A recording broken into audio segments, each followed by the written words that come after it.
শিক্ষার্থীরা আগামী বছর থেকে তোমাদের নবম দশম শ্রেণীর গ্রুপ সাবজেক্টের ক্লাসগুলো কোর্সটিকা ফর 9-10 এই চ্যানেলে প্রকাশ করা হবে।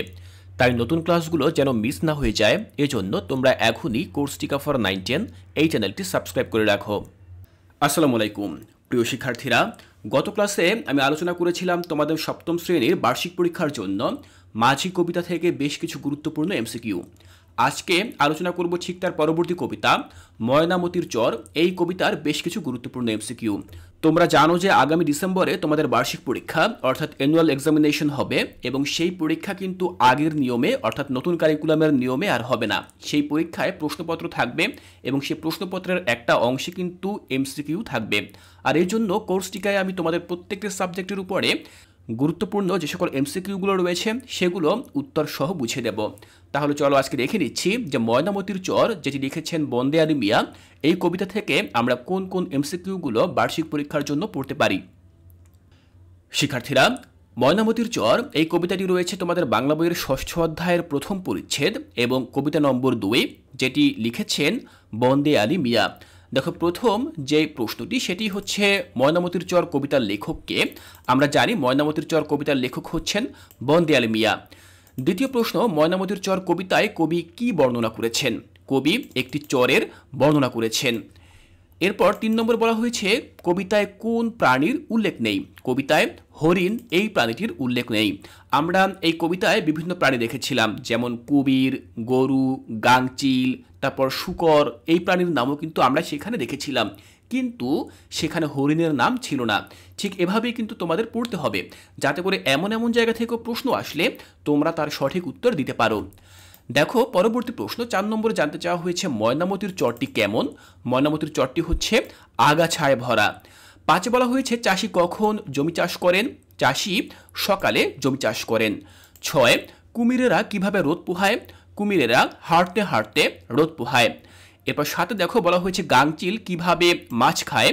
গাংচিল ছো মেরে শিকার করে। দেখো, পরবর্তী প্রশ্ন 8 কবিতায় গরুর পালের অবস্থা কি? কবিতায় গরুর পালের অবস্থা হচ্ছে তারা এলোমেলোভাবে ঘুরছে। 9 বলা হয়েছে গোচুর পাখিরা কি করছে? দেখো, তারা গরুর গায়ে উকুন খাচ্ছে। 10 বলা হয়েছে শালিক পাখি কি করছে? তারা ঝগড়া করছে।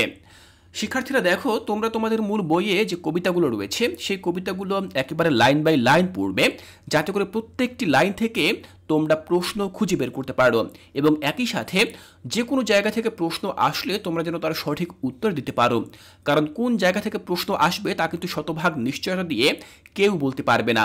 তাই অবশ্যই তোমরা প্রত্যেকটি কবিতা খুব ভালোভাবে লাইন বাই লাইন পড়বে, বুঝে বুঝে পড়বে, যাতে করে যে কোনো জায়গা থেকে এমসিকিউ আসলে তার সঠিক উত্তর যেন তোমরা করতে পারো। আমরা ইতোমধ্যে 10টি এমসিকিউ দেখে নিলাম। পরবর্তী এমসিকিউগুলো চলো আমরা দেখে নিচ্ছি। দেখো, 11 নম্বরে বলা হয়েছে আখের খামারে কারা পাহারা দিচ্ছে? আখের খামারে চাষিরা পাহারা দিচ্ছে। কেন পাহারা দিচ্ছে তোমরা জানো, যে আখের ক্ষেত শূকর এসে নষ্ট করে ফেলবে, তারা আখ খেয়ে ফেলবে, এই জন্য কিন্তু চাষিরা আখের ক্ষেত পাহারা দিচ্ছেন। এবার দেখো, 12 নম্বরে বলা হয়েছে আখের ক্ষেত পাহারা দেওয়ার সময় চাষিরা কি করছে? চাষিরা কি তৈরি করছে? তারা বাঁশের ঘর তৈরি করছে। 13তে বলা হয়েছে চাষিরা কোন ফসলের ক্ষেত পাহারা দিচ্ছে? তারা আখ এই ফসলের ক্ষেত পাহারা দিচ্ছে। 14তে বলা হয়েছে শূকরের পাল কোথা থেকে আসে? শূকরের পাল চরের ওপার থেকে আসে। এবার দেখো, 15তে বলা হয়েছে শূকরের পাল আখের ক্ষেতে কি করে? তারা আখ খায় ও নষ্ট করে। তারা শুধুমাত্র আখ যে খায় তাই না, আখগুলো তারা কিন্তু একেবারে নষ্ট করে।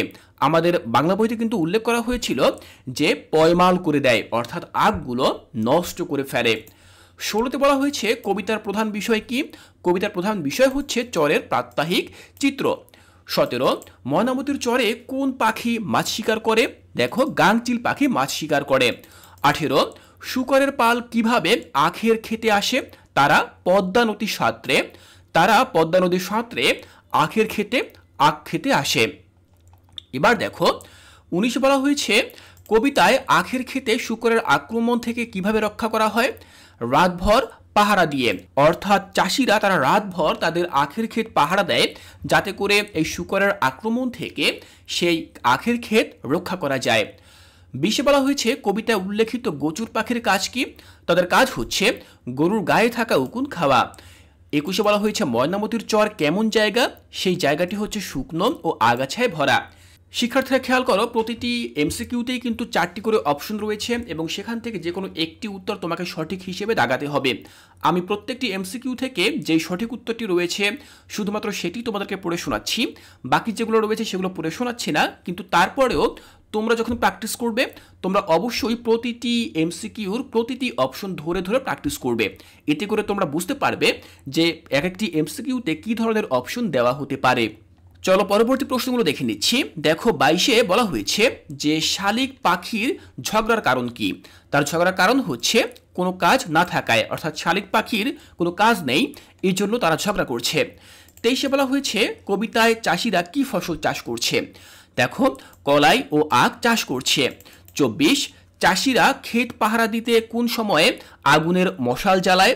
দেখো রাতের বেলা আগুনের মশাল জ্বালায়। 25 ময়নামতির চর কবিতায় চরের চারপাশে কিসের উপস্থাপনা দেখা যায়। জীব বৈচিত্র্যের উপস্থাপনা দেখা যায়।